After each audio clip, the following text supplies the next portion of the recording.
ये परलोक की इच्छा होती है। भेद वेद कहता, गीता कहती है परमात्मा की प्राप्ति के लौकिक इच्छाएं भी छोड़ो, पारलौकिक इच्छाओं का भी त्याग करो। ये छुरे की धारा है, इस पर चलने वाला कोई कोई होता है। छुरस्य धारा निष्ठा दुरत्या दुर्गम पथस्तत् कभियो बदंती। हाँ, निशाने मंजिले जाना बड़ी मुश्किल से मिलता है, निशाने मंजिले जाना बड़ी मुश्किल से मिलता है, मिलेगा उस बशर को जो किसी कामिल से मिलता है। कामिल कहते हैं सदगुरु को, श्रोत्रिय ब्रह्मनिष्ठ, इसे वेद वेदांत का ज्ञान भी हो और भगवान की भक्ति प्रेम भी हो। श्रोत्रम सदगुरु में बात तद विज्ञानार्थम, कहते गुरु कैसा हो तो वेद कहता तद विज्ञानार्थम सगुरु में बात गच्छे श्रोत्रियम ब्रह्मनिष्ठम। श्रोत्रिय हो जो हमारे प्रत्येक शंका का समाधान कर दे, ब्रह्मनिष्ठ भी हो, हमें ईश्वर के ज्ञान और प्रेम की भक्ति से आंखें खोलकर सब जगह भगवान का दर्शन करा दे, मुक्ति करा दे, इसे सद्गुरु कहते हैं। बोले सच्चिदानंद भगवान। सच्चा सद्गुरु तो हमारा सबका भगवान है भाई। और भगवान का भजन करने से जो ज्ञान होता है ऋषि मुनि संतों को, वो भी हमारे गुरुजन है, संत जन है। इस प्रकार से महाराज गीता भगवान सुनाई अर्जुन को, क्योंकि अर्जुन भाई बहनों निष्काम है। जब शरणागति सुनिए, गीता का प्रधान विषय निष्काम भक्ति और शरणागति है। युद्ध होने जा रहा है, दुर्योधन भी जाते हैं और अर्जुन भी जाते हैं। भगवान श्री कृष्ण विश्राम कर रहे हैं, कहते युद्ध हो रहा है। भगवान बोले हाँ हाँ युद्ध फाइनल हो गया प्रोग्राम। कहते आप मेरी सहायता करो। दुर्योधन भी कहता है और अर्जुन भी कहता है। ये दुर्योधन अर्जुन दोनों भाई भाई हैं, ये पांडव कोई जाति नहीं है। इनके पिता को पांडु रोग हो गया था, इसलिए पांडव कहते हैं, वस्तुतः सब कौरव ही हैं। ये दुर्योधन बड़े भाई हैं, अर्जुन छोटा भाई है। दोनों जाकर ये दाऊ और चाचा के लड़के हैं। ये घर का युद्ध है ये।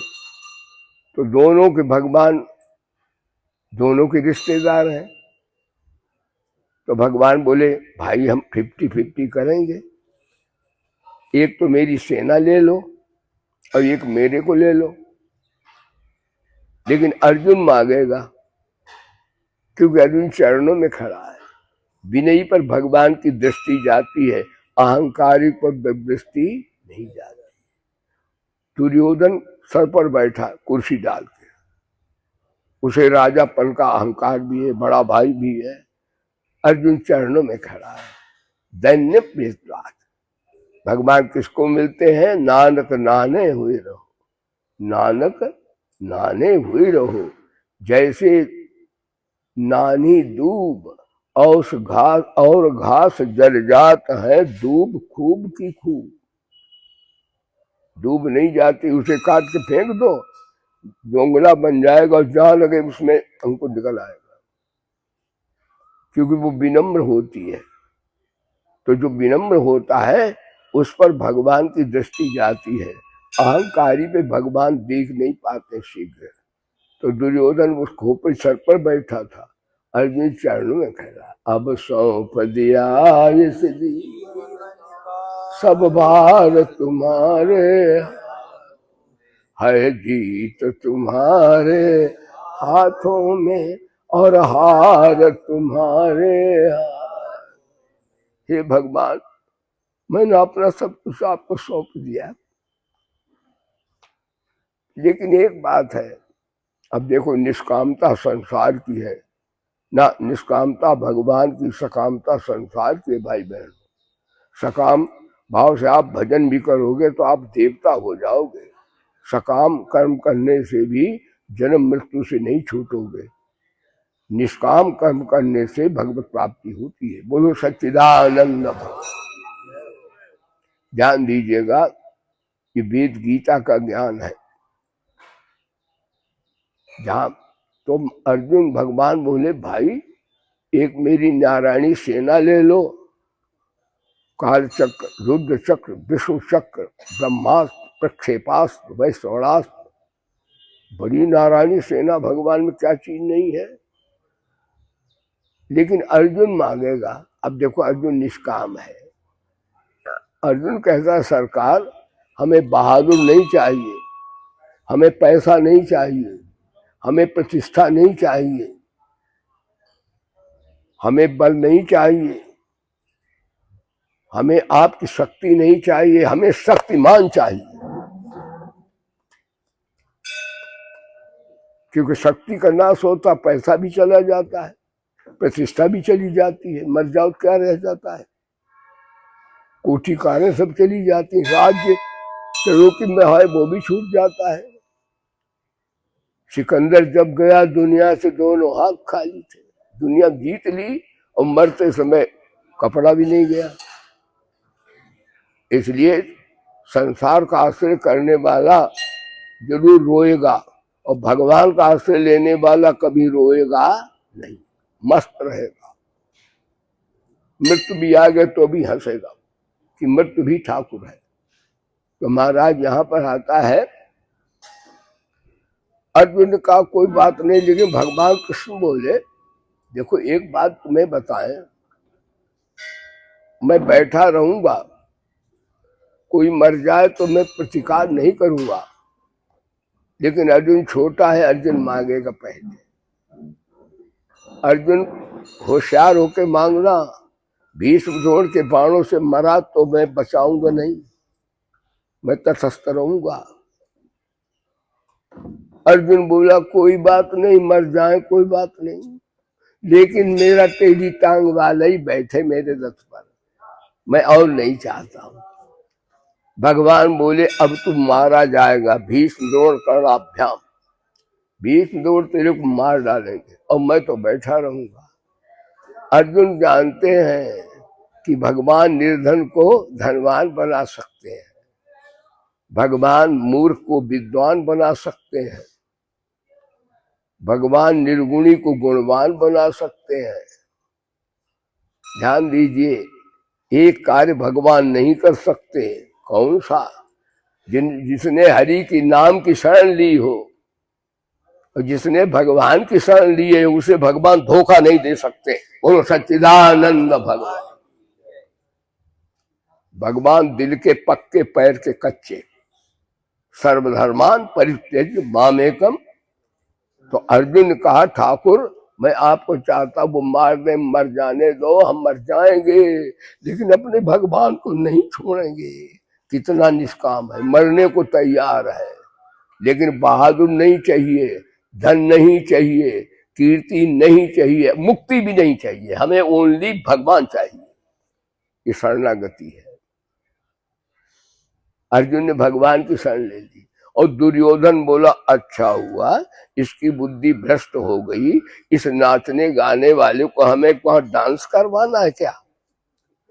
हमें बहादुर चाहिए, हमें पैसा चाहिए, ये दुर्योधन की पार्टी, हमें बल चाहिए, हमें विद्या बुद्धि चाहिए, नाचने गाने वाला नहीं चाहिए। भाई बहनों कितना धन हो जाए, कितनी विद्या हो जाए, कितना बल हो जाए, मरते समय कोई साथ में जाने वाला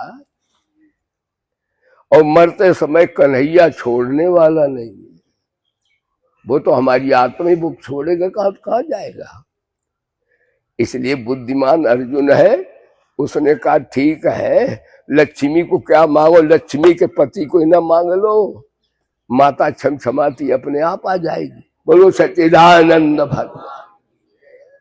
एक बाबा विष्णु सहस्त्र नाम का, भाई बहनों हमें थोड़ा होता है इसलिए नेम पाठ करवाते हैं, विष्णु सहस्त्र नाम पाठ आप क्या करो।